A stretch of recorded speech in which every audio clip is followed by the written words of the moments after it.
3, 2, 1. Yo, it's Henry Castro, the motherfucking Quiet Storm, checking in, and I'm answering these questions for Sounds of the Future. Is that 508? Yeah.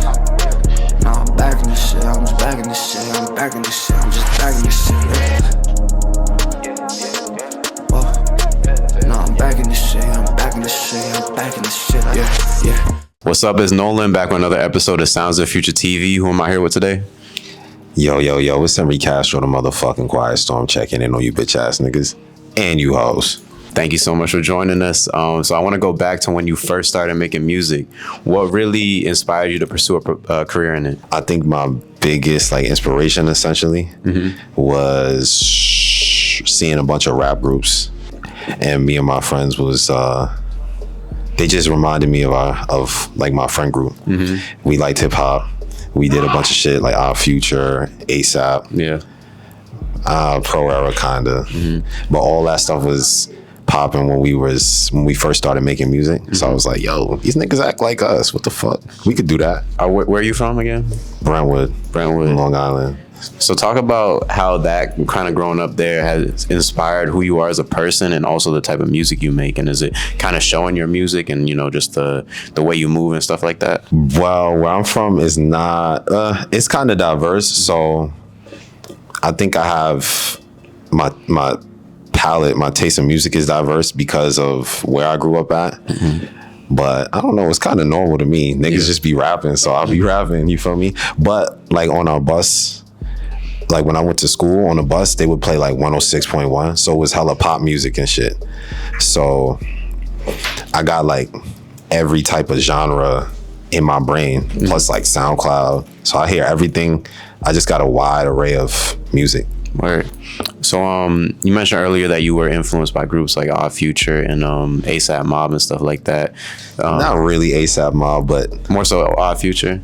Yeah, and Flatbush Zombies, a little bit more alternative. I didn't start fucking with ASAP until kind of late, really. I knew ASAP, but I wasn't really an ASAP guy. Were you more so influenced by, I guess, just those groups in general? Were you more influenced by the aesthetic and how they moved and stuff, or do you kind of pick up the sounds they were, putting down and stuff like that? It's a combination of the sounds and just how they moved together as a group, because we did like I said, we were doing the same shit they were doing, but we were just younger than them. So we were skating and acting stupid and doing dumb shit. I'm just like, what the fuck? These niggas act like us. And we obviously, like I said, we liked rap. So I was like, I could play piano a little bit. I could do that shit. We could do that. Everybody can be famous together or whatever. So that's really. Are you still currently with that group or some of your friends like that? Yeah, Praying for Friday. We are still a group. Yes. So what is it like maneuvering with a group in the in the industry? And obviously there's a lot that comes with being an artist and having a team with you that keeps your own self motivated. And navigating different stuff creatively and stuff like that. How has that been? Has it been is there any challenges within trying to maneuver a group, or it's definitely a lot of challenges because they're your closest friends, so you're mixing the business with personal, and it could kind of mess things up sometimes. That's probably the biggest challenge, is getting over, not for me though, but just when you involve yourself with a bunch of people, even though you're the closest friends, you're gonna have, especially because you're close, you're gonna have problems, and you won't be able to differentiate. Is this some business shit or is this personal? Yeah, that's probably the biggest thing. And then I guess the second is meshing everybody together a certain way, getting everything to work in tandem.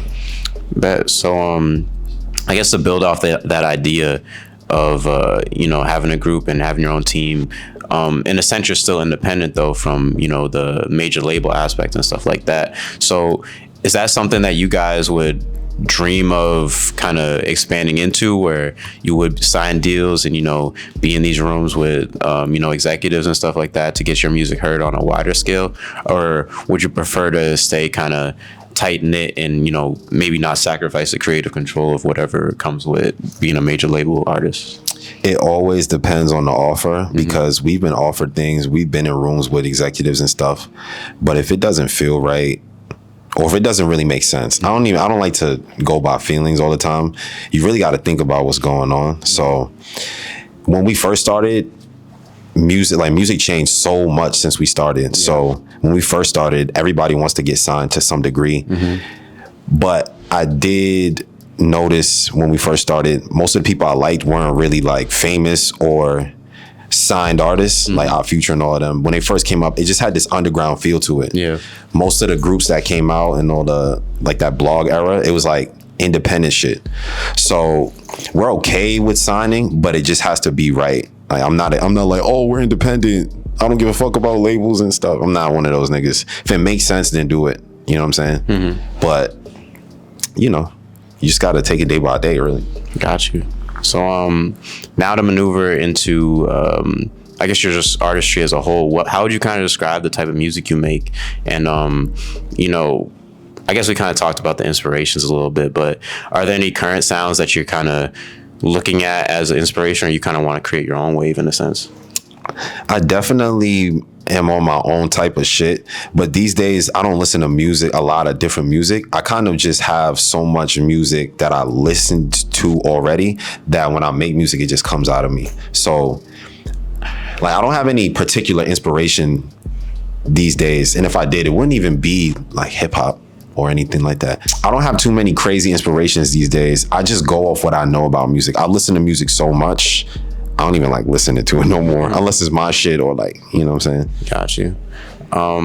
So now to kind of shift a little bit more, I want to talk about, you know, as a veteran in the industry, you've been doing this for a minute. Too damn long. What would you say is the biggest lesson you learned as an artist, and even not just as an artist, but stuff you've been able to carry over into your normal life? I feel old because I have so many things to say about that. It's hard for me I don't even know where to start. You just gotta be yourself. It sounds cliche, but everybody's different to some degree. So you just have to truly just be yourself. I can't even, I wish there was more I could say, because that's just so simple and sounds kind of stupid sometimes, but you really just have to be yourself. I can't really put it any other way. You have to build your own lane, especially now since there's so many people. You just gotta be you, bro. Hopefully you're cool.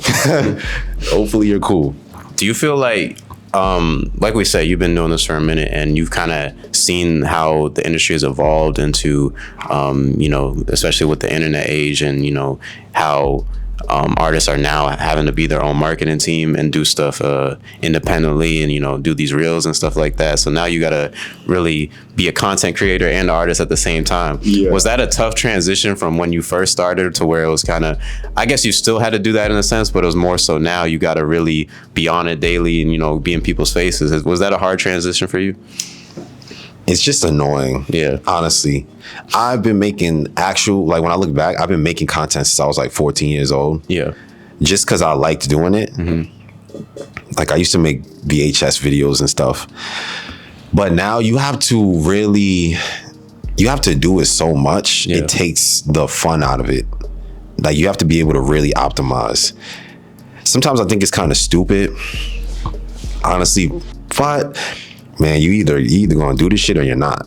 So I don't really complain, but it is annoying. Yeah. It's fucking annoying. Every week you gotta do something.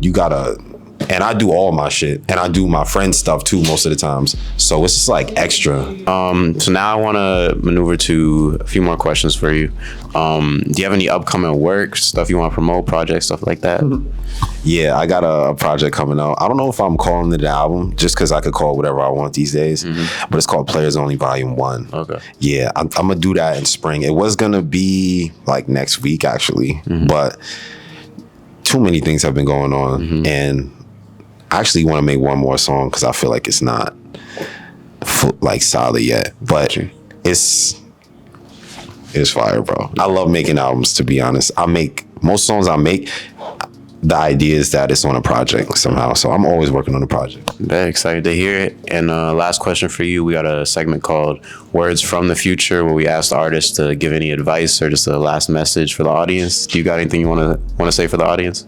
I don't like giving advice because I don't know everybody's situation, but one thing I can say, because you know you could fuck somebody's life up with you telling them to do some shit you don't even know them. Yeah.